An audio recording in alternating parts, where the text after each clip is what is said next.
Parlons plus et parlons mieux. PPPM. PPPM. Parlons plus et parlons mieux. Samuel, qui es-tu ? Alors je m'appelle Samuel Charlet, j'ai 26 ans. J'ai fait des études dans le marketing digital. J'ai été responsable marketing dans une boîte. J'ai aussi fait pas mal de vie associative dans le football notamment. J'ai beaucoup joué au foot, j'ai fait pas mal de sport. Je me suis spécialisé dans le côté du sport business, tout ça sur le côté professionnel. Et actuellement, j'ai tout claqué, j'ai tout abandonné pour partir vivre à Bali dans un mois à l'heure d'aujourd'hui. Et ça se dit pas à l'heure d'aujourd'hui, mais c'est pas grave. Ça passe. Et pour lancer des activités, notamment en freelance sur des sujets UI/UX et aussi une application dans le football. Voilà. D'accord, donc là déjà beaucoup d'informations. Marketing, football, je claque tout. Application, ok, on va essayer d'aborder tout ça comme il se doit. Donc, est-ce que déjà tu dirais que le football c'est ta passion ? Oui, après à juste milieu, parce que moi je vois bien l'image du fan de football un peu golemon, on va pas se mentir. Tu vois, le mec qui est ravagé par ça. En fait, le fait d'avoir vu le côté sportif et le côté business, ça m'a mis une forme de distance avec le côté passion du football. On va dire que c'est quelque chose qui compose ma vie, mais j'aime bien m'en éloigner de temps en temps quand même si je m'en rapproche souvent. Mais ouais, à petite dose le foot. Mais qu'est-ce qui a mis une distance ? Le fait que j'ai remarqué que ce monde-là, c'était un monde assez compliqué. C'est un monde qui est très courtisé, que ça soit... à cause, il y a beaucoup d'argent qui est en jeu, donc beaucoup de personnes, on va dire, agissent de manière totalement minable, à mon sens. Et les gens dans ce milieu-là sont pas forcément vos amis, ils sont là pour un peu vous écraser et pour se hisser en haut. Je trouve que c'est un monde qui manque de solidarité malheureusement, mais c'est un très beau monde parce que c'est un monde qui est rempli des stars, des gens qui nous font rêver, des gens qu'on admire, des gens qu'on supporte tous les week-ends. Donc ça reste un peu kiffant, on va pas se mentir. T'as eu des mauvaises expériences par rapport à ça ou dans ce milieu ? Ouais, un petit peu. Enfin, après j'étais jeune, genre, j'avais beaucoup d'espoir et comme tous les enfants, je voulais être footballeur professionnel, mais j'étais pas bon, c'est tout. Mais t'as beaucoup joué au foot ou pas ? J'ai joué au foot depuis que j'ai 6 ans, donc ouais, mais je joue à un bon petit niveau, mais jamais au point de devenir professionnel, quoi. Genre, à 13 ans, 14 ans, j'étais là en mode bon, ça va être chaud. Mais je trouvais ça cool. Je trouvais ça cool comme environnement et ça me faisait rêver. Mais quand j'ai commencé à avoir 20 ans, 21 ans et que j'ai commencé à me rapprocher de ce monde-là, je me suis rendu compte que humainement, je m'y retrouvais pas trop. Qu'est-ce qui te plaisait dans le foot ? Et c'est le football, moi, ça m'a appris pas mal de choses. Ça m'a un peu éduqué, en partie, sur le côté social. J'ai appris l'esprit d'équipe, j'ai appris le fait de justement compter sur son coéquipier, partager des moments avec un groupe, être accepté. C'est trop con, hein, mais le sport, c'est, pour ma part, le meilleur vecteur d'intégration que j'ai connu. Je suis quelqu'un qui n'est pas forcément hyper sociable, pas forcément à l'aise et tout. Et quand tu vas juste faire un foot avec des gens que tu connais pas, il suffit juste que tu fasses une bonne passe à quelqu'un et les gens ils vont te dire ah bien joué. Ouais. Et genre t'auras un copain, tu vois. Ouais. Genre, donc moi le foot ça m'a énormément apporté sur ce côté-là. Et après le foot à la télé en fait c'est border ce que je vais dire, mais c'est comme une religion en fait. Genre, Ouais. parce qu'une religion ça te permet de croire en quelque chose. Bah, le football ça te permet de sentir, de vibrer pour certaines choses et d'être émotif pour quelque chose de chaque semaine parce que tu suis ton équipe et que tu es à fond derrière. Donc le football, ça m'a pas mal apporté dans la vie. Quand tu m'en parles, Quand tu m'en parles, t'as les yeux qui pétillent, mais est-ce que du coup, la déception que t'as eue t'a frustré ? Est-ce que ça a un peu cassé cette passion ?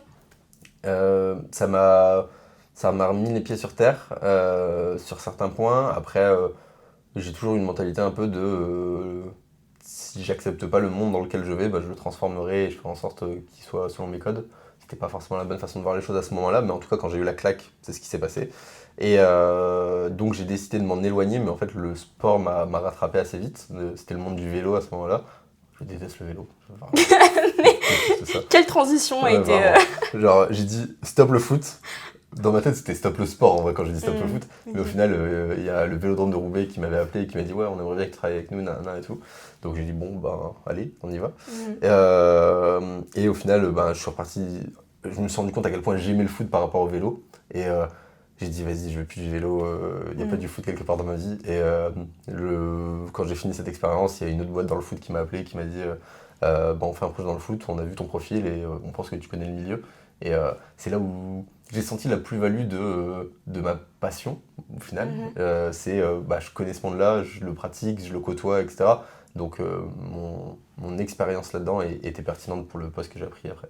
Ouais, parce qu'au final, tu as su combiner foot, ce qui était avant une passion, et monde professionnel, on va dire un peu. Ouais, au final, je l'ai sur la dernière année qui s'est écoulée, les 2 dernières années qui sont écoulées, je l'ai plutôt bien fait au final, cette mixité, mais j'ai appris à mettre mes distances, appris à voir qu'est-ce qui me passionnait et qu'est-ce qui était le travail.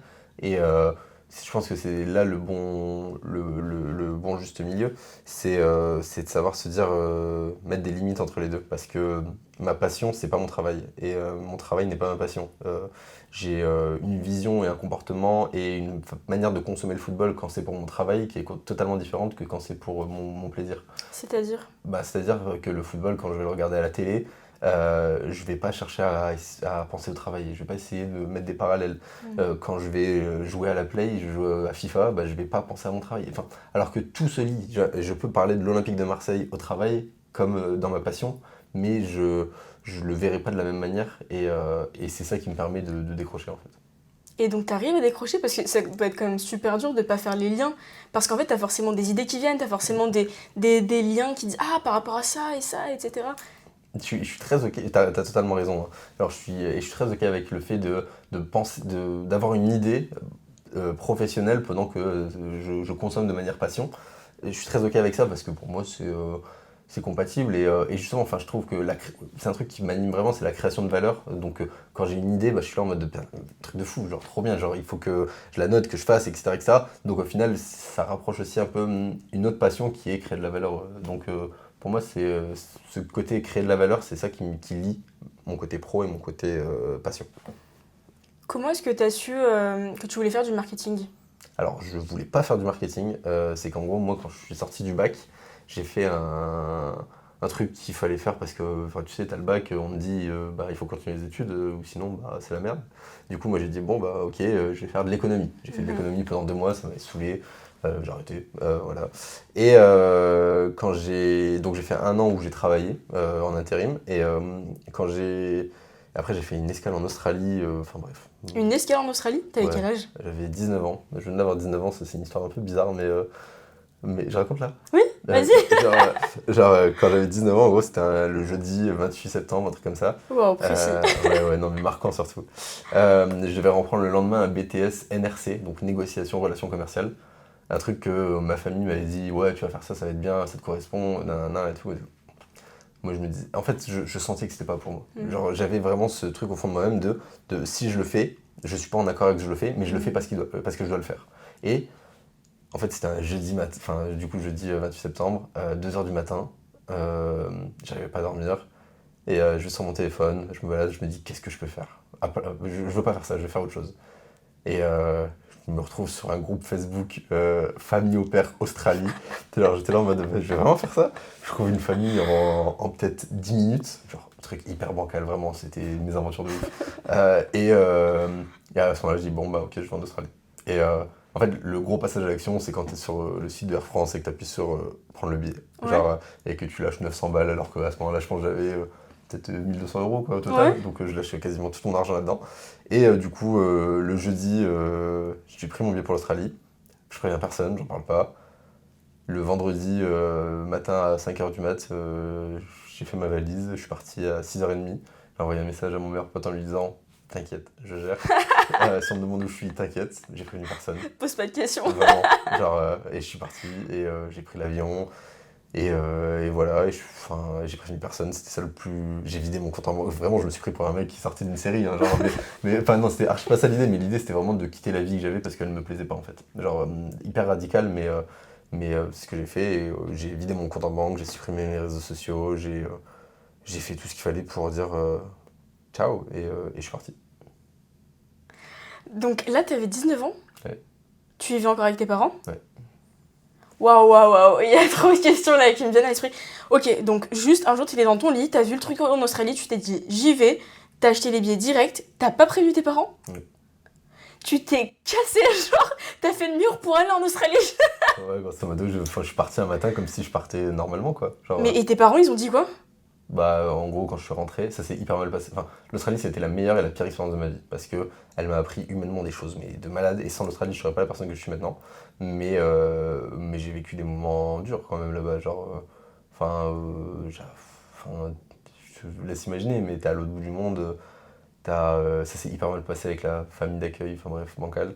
T'es à l'autre bout du monde, à 15 000 km de chez toi. T'as plus d'argent, pas de téléphone, pas de logement, pas de famille, pas d'amis, enfin, t'étais là en mode.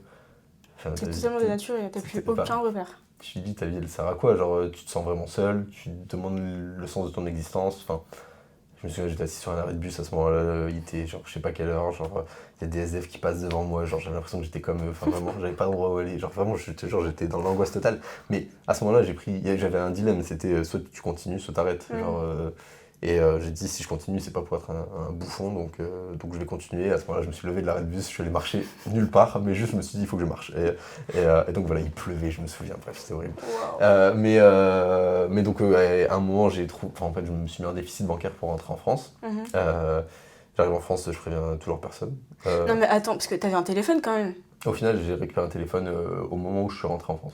Et tes parents n'ont pas essayé de te contacter? Enfin, ils ont dit, mais il est où mon fils? Enfin, ils t'ont vu partir J'avais ou... plus ma carte SIM, enfin, ils avaient plus moyen de me contacter, j'avais plus mes réseaux, j'avais plus de numéro de téléphone. Mais t'as disparu du jour au lendemain? Ouais. Et tes parents, ils ont pas pété un câble? Ils ont pas appelé la police? Mon fils est disparu? C'était assez conflictuel enfin, ils ont demandé à mon meilleur pote, tu as des nouvelles? Il a dit, bon, je sais pas, il m'a dit t'inquiète, genre, et voilà. Ok, d'accord. Du coup, dis-moi, quelle était la relation que t'avais avec tes parents? J'ai été élevé par ma mère, et ça a été assez conflictuel à partir de mes 15 ans, parce que je sentais que j'étais dans un monde et dans une éducation qui me correspondait pas. Je sais pas trop comment dire, comment ça arrivait à ça, à ce constat et tout. Du coup, il y avait l'autorité parentale qui était en mode, bah, je suis un parent, donc je dis et j'ai raison, quasiment. Et il y avait la contradiction de mon côté qui était là en mode, bah, t'es peut-être ma mère, t'es peut-être une adulte, mais t'as pas raison pour autant, et je suis pas d'accord, et donc je vais pas le faire. Et donc à ce moment-là, bah, très conflictuel, donc désaccord total, manque de compréhension, manque de communication, compliqué. Donc tu te sentais vraiment dans un espace incompris, où t'avais pas ton individualité, où ta mère, elle était en mode c'est moi le parent, donc c'est moi qui te dis quoi faire, comment faire les choses. Ouais, totalement, enfin, incompris, c'est le terme. Je me sentais seul, j'avais l'impression enfin, j'étais convaincu que ça me correspondait pas. Je le ressentais, je disais c'est pas ce que je veux, c'est pas moi. Quand j'allais faire le BTS NRC, c'est pas moi, c'est ce qu'on m'a dit de faire, mais c'est pas moi. Et ça, c'était sur plein de sujets, et pour ma mère, c'était pas entendable ça. C'est genre, c'était en mode non, mais tu vas te foutre en l'air. Ma mère, elle m'a déjà dit tu vas finir comme une racaille de banlieue à traîner dans les rues, etc. etc. Elle m'a dit ça devant des flics en pleurs, genre, c'est la honte de ma vie. Genre, j'étais là en mode, mais je vaux mieux que ça quand même. Genre, donc on se comprenait pas, on n'était pas. Et encore maintenant, tu vois, enfin, j'ai beau avoir 26 ans, on vit pas dans le même monde, on se comprend pas. Genre, mais maintenant on vit pas ensemble, donc c'est différent, quoi. Et quand t'es partie de la maison, parce que du coup t'es partie en Australie, quand t'es revenu chez elle? Non. T'es allé où? J'ai des amis. Chez des amis, ok. Et donc, est-ce que tu l'as revue après ou... Elle a su que j'étais rentré. Trop con, mais parce que j'ai remis mon compte Instagram et que quelqu'un a dit à mon frère, parce que j'ai un frère, il a dit à mon frère, ton frère, il existe, enfin il vit. Genre, et donc mon frère il en a parlé à ma mère.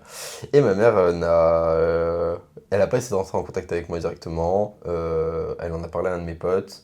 Et c'était hyper conflictuel au début, c'était hyper bancal en fait. Ma mère, il y avait un arrangement qui était, elle m'aide financièrement et en échange, on se voit de temps en temps.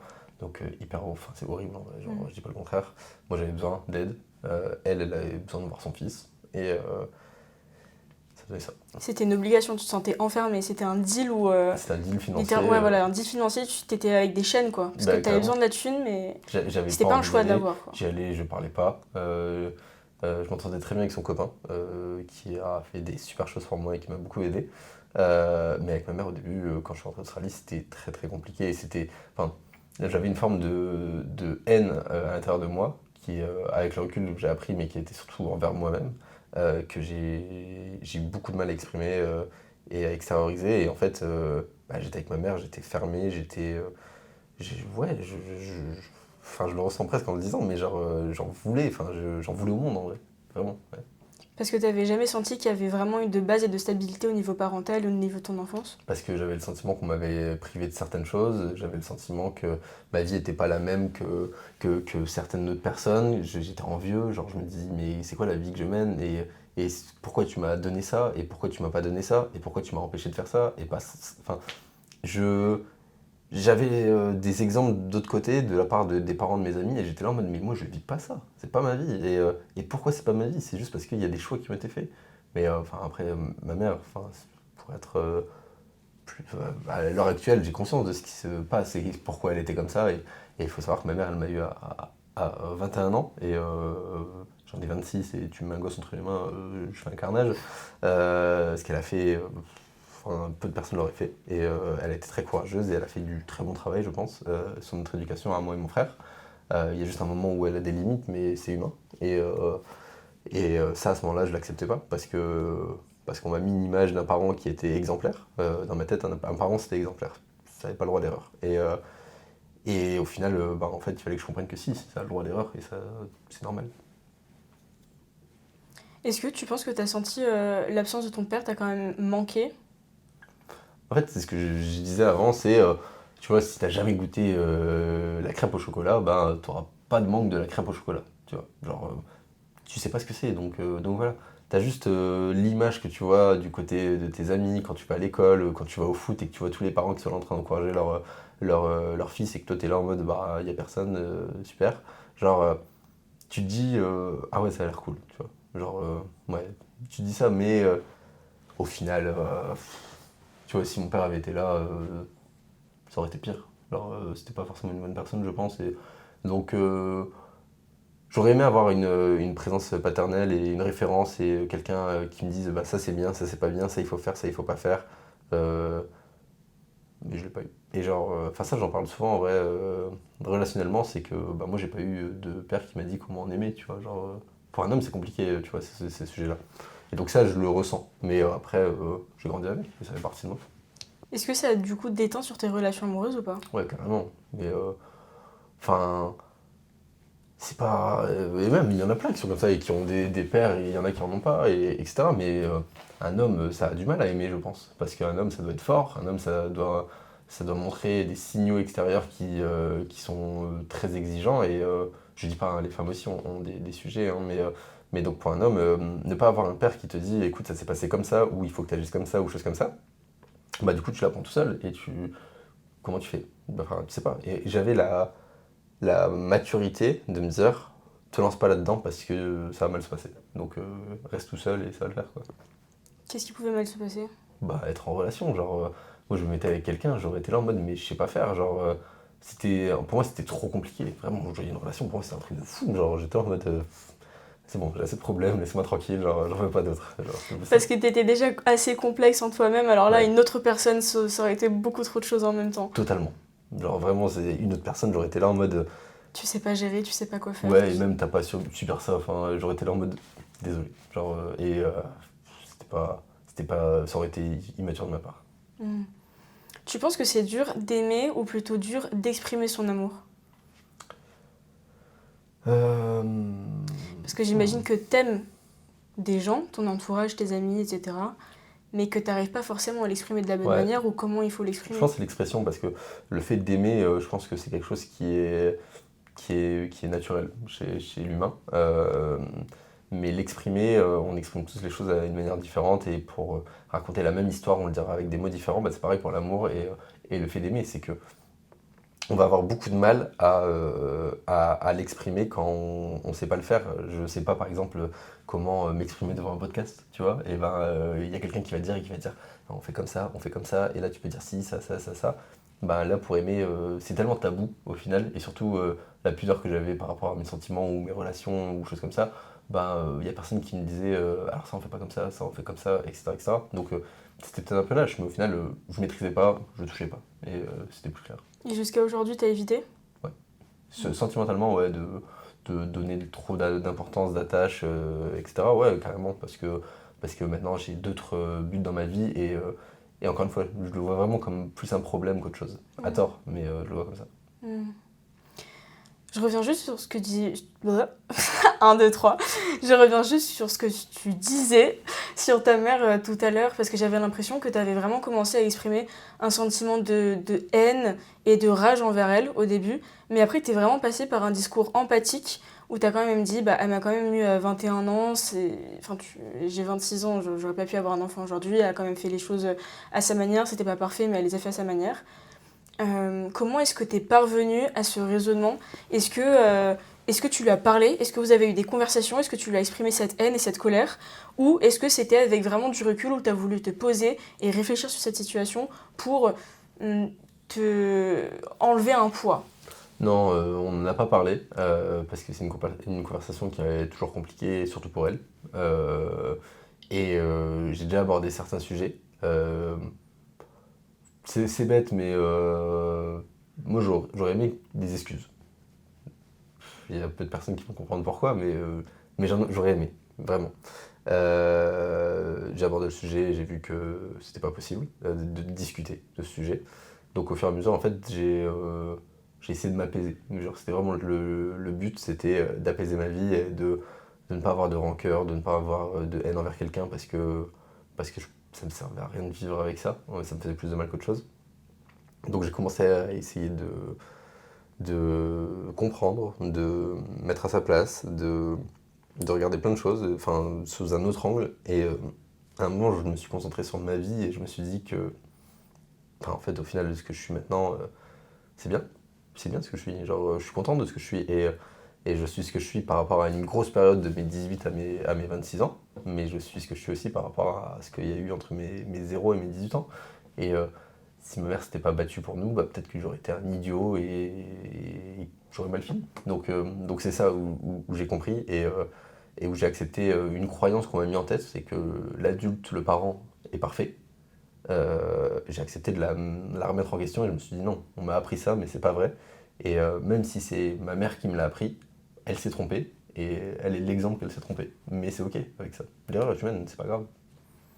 Est-ce que tu as envie d'être père plus tard? Ouais, carrément. Ouais.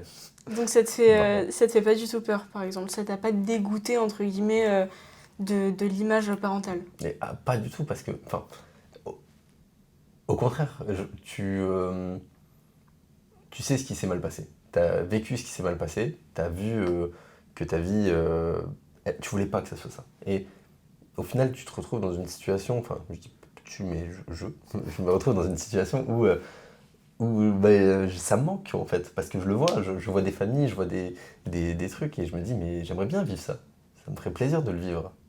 Mais enfin, j'ai pas la chance pour l'instant et je fais pas Noël, tu vois, par exemple, c'est trop con, mais genre, de pas faire Noël, genre, je me dis, mais j'ai envie de faire Noël, j'ai envie d'avoir une famille, des gens qui m'aiment pour ce que je suis, etc., etc. Mais enfin, du coup, il faut le construire et il faut bien le construire, il faut faire attention, il faut penser entre guillemets, au petit Sam qui ne devra pas vivre ce que j'ai vécu. Est-ce que tu penses qu'aujourd'hui, il y a des gens qui t'aiment pour ce que t'es? En vrai, c'est deep ça, mais je te dis la vérité, je pense pas. Genre, je pense pas. Genre, c'est ce que j'en parle à mes potes parfois, je leur dis, mais les gars, genre, vous, ça va pas. Genre, vous savez que vous pouvez appeler vos parents et c'est ok. Moi, ma mère, elle sait pas réellement qui je suis. Elle en a aucune idée. Genre, donc elle peut pas m'aimer pour ce que je suis. Elle m'aime peut-être pour ce que je représente pour elle, mais pas pour ce que je suis. Donc, est-ce qu'il y a des gens qui m'aiment pour ce que je suis? Je pense pas. Non. Pour quelle raison tu voudrais que ta mère s'excuse envers toi? Parce qu'elle a fait des erreurs. Mais encore une fois, c'est ok l'erreur. Mais l'erreur, elle est ok quand on s'en excuse, quand on prend conscience que c'est une erreur. Ça l'est pas, pour l'instant. Quand t'es revenu de l'Australie, qu'est-ce que t'as fait? T'étais chez tes potes et après t'as fait quoi? Bah, j'ai trouvé. Enfin, c'est là où ça crée un côté très débrouillard. Je l'ai toujours été en vrai, mais là, c'est un peu un côté vital. Bah, ça peut pas durer. Genre, et encore une fois, tu sens que ta vie, t'es pas en accord avec ce qui se passe. Genre, tu le ressens. Et quand tu ressens ça, tu te dis, bon, comment on change? Au final, c'était entre guillemets mon premier projet entrepreneurial limite, hein, genre c'était ça, c'était construire ta vie. Tu dois passer par où? Tu dois trouver un moyen, c'est trop con, un moyen d'avoir de l'argent. Alors ok, bah fais ci. Tu dois trouver un moyen de te loger. Ok, bah fais ci. Tu dois, voilà, et après, ouais, c'était l'objectif principal. Le principal, c'était de mettre une stabilité, enfin un acquis d'avoir un toit et de quoi manger. Et la deuxième, c'était l'éducation. Et j'avais envie d'apprendre, j'avais envie d'être drivé un peu par un truc quand même. Donc je me suis lancé dans des études dans le sport. C'est là où on revient à ce qu'on disait, c'est que j'aimais le sport et je voulais faire un truc que j'aime. Donc je voulais pas faire STAPS parce que, je sais pas, pour moi, ça n'a pas d'avenir. C'était pas fait pour toi, quoi. Bah, c'était pas fait pour moi. Et donc il y avait des études de marketing sportif, et donc je suis allé là-dedans pour le sport, et au final ça m'a fait goûter au marketing. J'ai trouvé ça sympa, mais sincèrement, on m'avait dit c'est de la comptabilité sportive, j'aurais été aussi, hein, genre, et j'aurais aimé, je pense. Genre, c'était juste le côté où il fallait m'endormir un peu et me dire ouais, mais t'inquiète, c'est du sport, hein. Mais c'est surtout du marketing. C'est un peu ce qui s'est passé. Quand t'es revenu d'Australie chez toi, qu'est-ce que t'as fait? T'étais chez tes potes et après tu t'es dit, faut que je me débrouille maintenant. Bah, je me suis dit, en fait, c'est la vraie vie. Maintenant, c'est plus t'es chez papa, maman, t'es un grand garçon et maintenant tu dois trouver un endroit pour vivre, une stabilité pour vivre, pour te nourrir, etc. Accéder à de l'éducation parce que t'as envie d'apprendre, t'as envie d'évoluer. Et donc, j'ai trouvé des études dans le sport parce que c'est ce que j'aimais. Et après, indirectement, ça m'a amené sur le marketing du sport parce que le marketing, c'était quelque chose de très tendance et c'était le début des écoles de co et tout, enfin, un peu bullshit, on va pas se mentir. Mais au moins, j'apprenais un truc qui m'intéressait où j'avais l'impression. Et il y avait aussi ce côté social qui était important. Moi j'en ai parlé à l'entretien, je sortais d'expériences un peu catastrophiques à titre perso et vraiment isolé. Donc j'avais besoin aussi de rentrer dans un moule où il y avait des gens qui seraient autour de moi, où j'allais rencontrer des gens et tout. Et ça l'a très bien fait sur ce point. Moins sur les choses à apprendre, mais sur le côté social, c'était cool. Qu'est-ce que t'as fait concrètement pour gagner de l'argent, pour trouver ton logement, pour trouver tes études? Bah, j'ai travaillé donc, en intérim au stade Pierre-Mauroy, donc le stade du LOSC. Je faisais tous les matchs, les mises en place, les ci, les ça. Ça me faisait pas mal d'argent. Après, il y avait ce que ma mère me donnait, du coup. Et du coup, après, il y a eu un arrangement avec le copain de ma mère pour qu'il me prête, enfin, il me laisse vivre dans un appart qu'il avait à Lille. Donc ça m'a, en vrai, ça m'a sauvé la vie, ça, hein, on va pas se mentir. Genre, sans ça, pareil, j'en serais pas là. Donc, son copain a fait beaucoup de choses pour moi. Et, et donc voilà, mais après, il y avait tout ce côté aussi. Donc le côté, on va dire, vital, il était géré. Mais après, il y avait tout le côté mental et évolution à prendre en compte. Quand est-ce que t'as su que tu voulais être entrepreneur? Il y a, je sais pas. En fait, depuis que je suis petit, à chaque fois je dis, mais on me dit qu'est-ce que tu veux faire? Et genre, je suis là en mode, je sais pas, je veux tout faire. Genre, à chaque fois on me dit, non, non, mais il faut choisir. Non, non, non, non, non. En vrai, c'est pas vrai, il faut pas choisir. Hein, genre, Faut pas choisir? mais non, il faut pas choisir, c'est du bullshit ça. Genre, pourquoi choisir? Tu peux tout faire. Genre, tu peux avoir le beurre, l'argent du beurre et la crémière. Hein. Ah ouais? Bien sûr. Je vois pas, mais vraiment. J'adore ton ambition. Mais non, mais je vois pas à quel moment il y a une formule qui interdit de prendre tout. Genre, il n'y a rien qui interdit. Donc, en fait, j'ai toujours su que je voulais ça, mais on m'a dit non, mais il faut partir sur un truc, il faut te spécialiser, nanana, nanana. Et après, j'ai rencontré un mec qui s'appelle David Cassaro, c'était mon patron dans mon ancienne entreprise, là, chez Sfera. Lui, il a arrêté l'école à 13 ans, à 16 ans, il s'est barré, il a fait ses business à droite à gauche et il s'est créé une vie d'entrepreneur. Et en fait, genre. Il m'a dit, c'est lui qui m'a dit, mais tu dois faire des trucs comme ça. Genre, tu dois entreprendre, tu dois créer, t'es trop bon pour rester un petit salarié. Et il me dit, alors que moi j'ai tout intérêt à ce que tu restes salarié, hein, tu bosses bien pour moi, autant que tu restes chez moi. Hein. Genre, mais il m'a dit, mais fais, genre vas-y, fonce. Et en vrai, il a eu totalement raison. David, ça a été vraiment un soutien énorme sur mon lancement.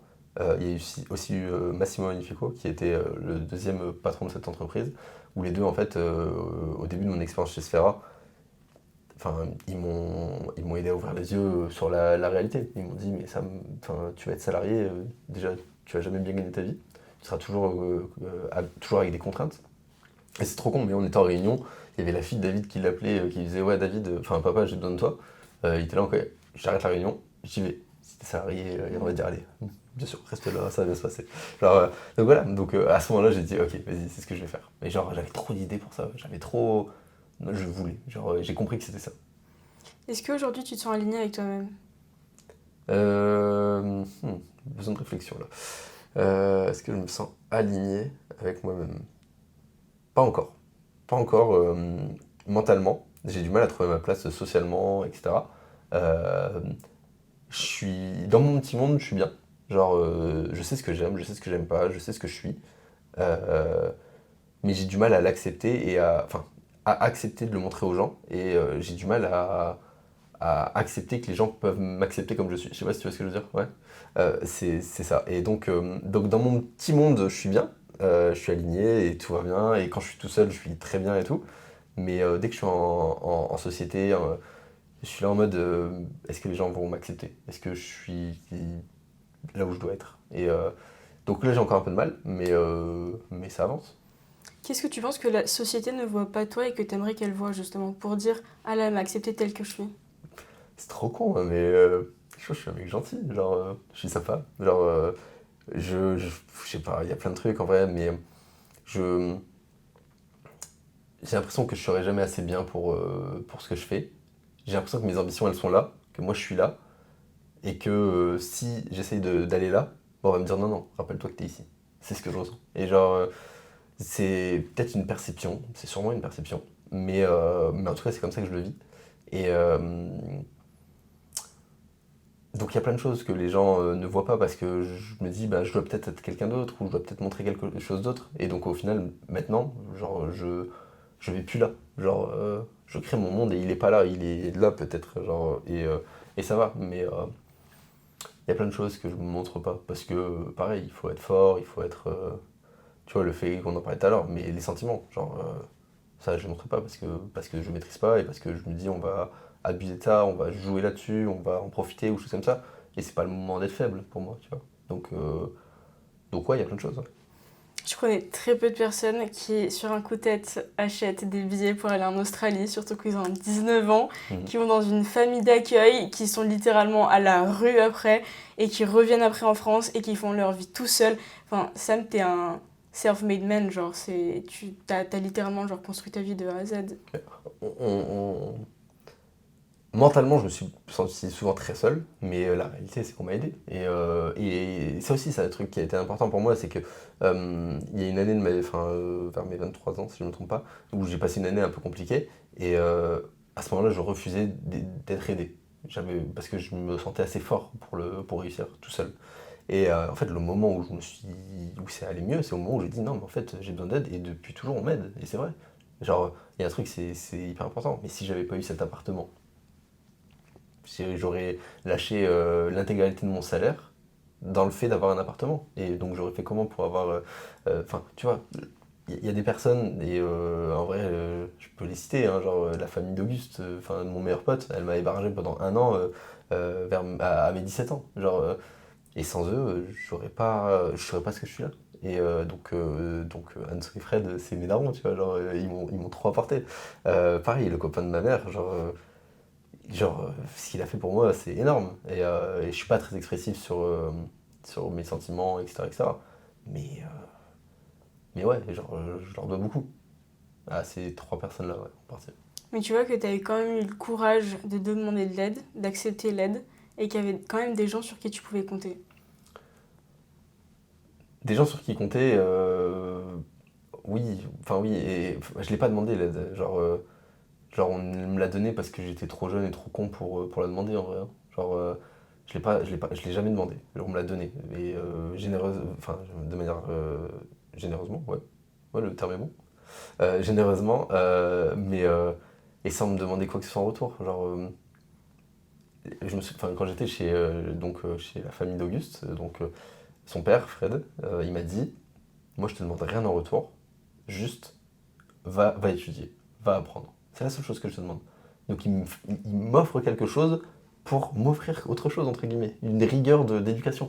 Et genre, enfin, qu'est-ce que je peux demander de plus? J'ai eu de la chance, j'ai fait des bonnes rencontres, et moi je suis convaincu d'un truc, c'est si on est quelqu'un de bien, on aura des choses bien, le positif attire le positif, Et la conviction de ma vie, ça a toujours été sois quelqu'un de bien.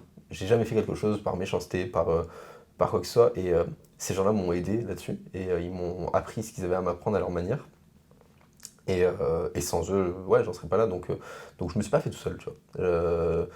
C'est un long chemin et ils se rendent pas compte, je pense, de ce qu'ils ont fait pour moi. Ils savent pas l'importance que ça a eu dans ma vie. Mais c'est des gens comme ça qui ont mis une petite graine et qui ont permis que j'en sois là. Et sois là. Ouais. 2 fois. Que j'en sois là. Et j'ai que 26 ans, donc il va se passer encore plein de choses. Mais j'oublierai pas ce qu'ils ont fait pour moi. Et moi, j'aimerais, in fine, pouvoir les remercier.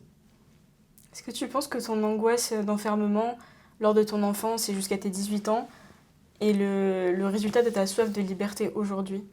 Ouais, carrément, bah oui. Genre, moi, ma daronne, elle voulait pas que je joue à la play. J'ai joué à la play à fond après, tu vois. Genre, donc oui, bien sûr, c'est un lien, c'est totalement ça. J'ai envie, et tu vois, c'est trop con, hein, mais j'ai envie de pouvoir dire, je fais ce que je veux. Il y a quoi? Genre, je fais ce que je veux, et alors? Genre, et c'est réel. Genre, tu vois, je pars dans un mois à Bali, qui va dire quoi? Qu'est-ce que tu veux faire aujourd'hui? Si tu veux faire une liste, tu me dis que tu veux tout faire, qu'est-ce que tu veux faire? Enfin, j'ai un projet final.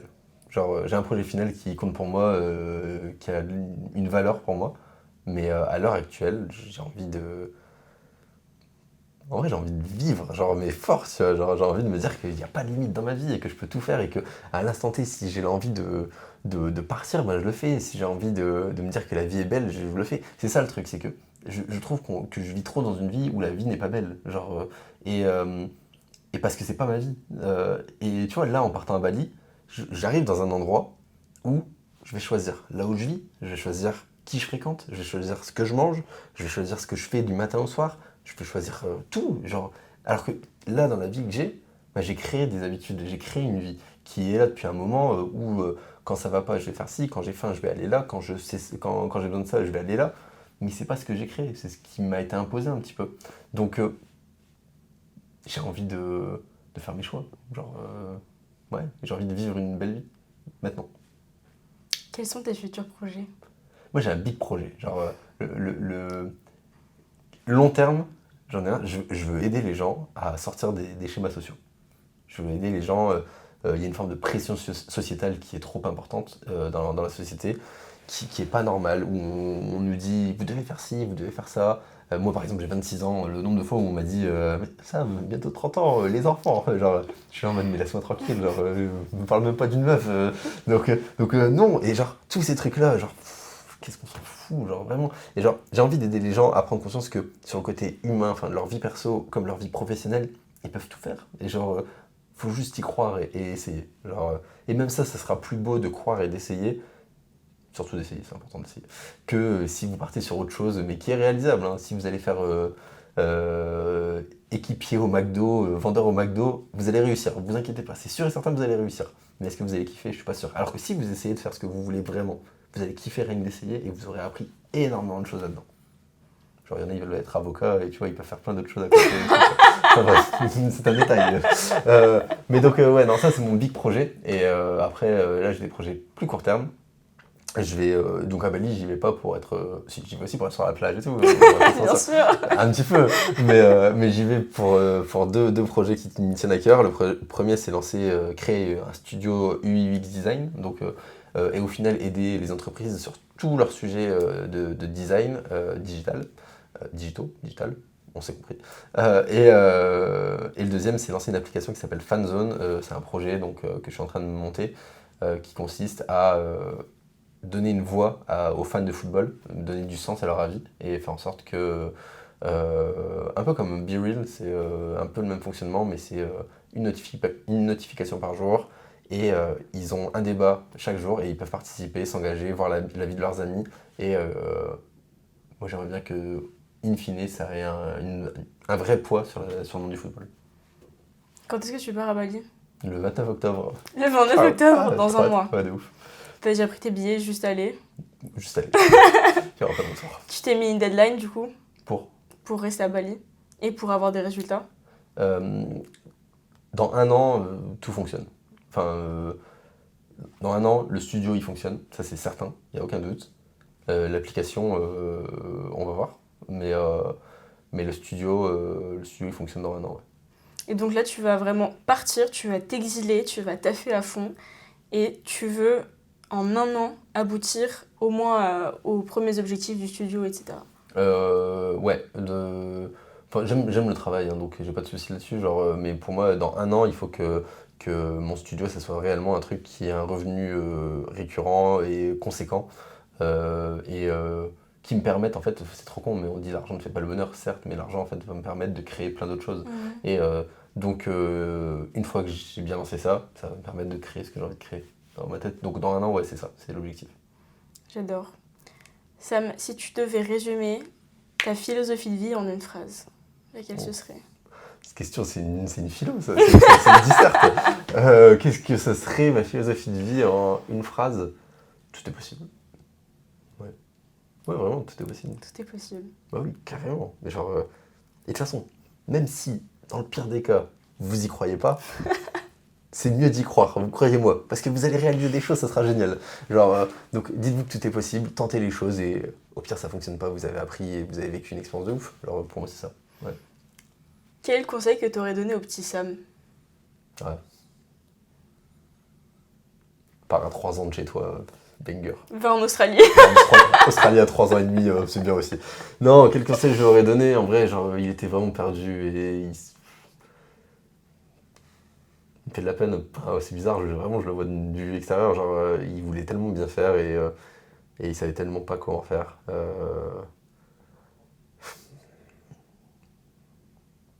Ça, j'ai pas la réponse. Ouais. En tout cas, je suis fière de toi, Sam. C'est gentil. Merci beaucoup pour cette place. Parlons plus et parlons mieux. PPPM. PPPM. Parlons plus et parlons mieux.